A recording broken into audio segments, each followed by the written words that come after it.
துணைத் தலைவர் ஜெகதீப் தங்கரை ஆளுநர் RN ரவி சந்தித்திருக்கிறார். அது குறித்த அண்மை செய்தியை பார்த்து வருகிறோம். டெல்லியில் குடியரசு துணைத் தலைவர் ஜெகதீப் தங்கரை தமிழக ஆளுநர் RN ரவி சந்தித்திருக்கிறார். அந்த காட்சிகளை பார்த்து வருகிறோம்.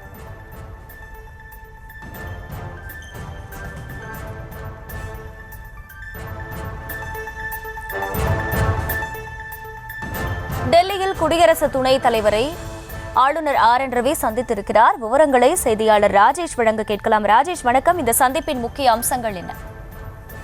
வணக்கம். 3 நாள் பயணமாக தமிழக ஆளுநர் RN ரவி அவர்கள் டெல்லி சென்றிருக்கிறார்.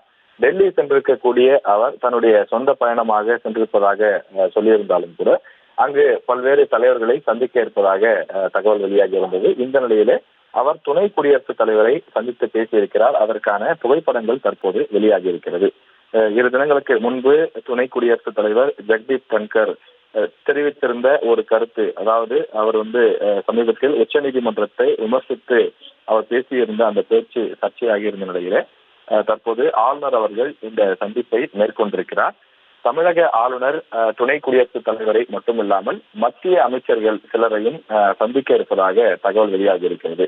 அவ்வப்போது அவர் ஒரு குறிப்பிட்ட கால இடைவெளியில் டெல்லி சென்று அங்க இருக்கக்கூடிய முக்கிய மத்திய அமைச்சர்கள், குறிப்பாக உள்துறை அமைச்சர், அதே போல திரு JP நட்டா உள்ளிட்ட முக்கிய தலைவர்களையும் சில மத்திய அமைச்சர்களையும் சந்தித்து தமிழ்நாட்டினுடைய பல்வேறு விஷயங்கள் தொடர்பாகவும், குறிப்பாக தமிழ்நாட்டின் சட்டம் ஒழுங்கு தொடர்பாகவும் அவ்வப்போது அப்டேட்களை கொடுத்துவிட்டு வருகின்றார் என சொல்கிறார்கள். எனவே அந்த அடிப்படையில் இந்த 3 நாள் பயணமும் முக்கியத்துவம் வாய்ந்த ஒன்றாக பார்க்கப்படுகிறது. குறிப்பாக தேர்தல் நெருங்கி வரக்கூடிய வேளையிலே இது தொடர்பான அந்த சந்திப்புகளும் இது தொடர்பான பயணங்களும் முக்கியத்துவம் பெறுவதாக இருக்கின்றது. தமிழக ஆளுநர் நாளைய தினம் மீண்டும் சென்னை திரும்புகிறார். விவரங்களுக்கு நன்றி ராஜேஷ்.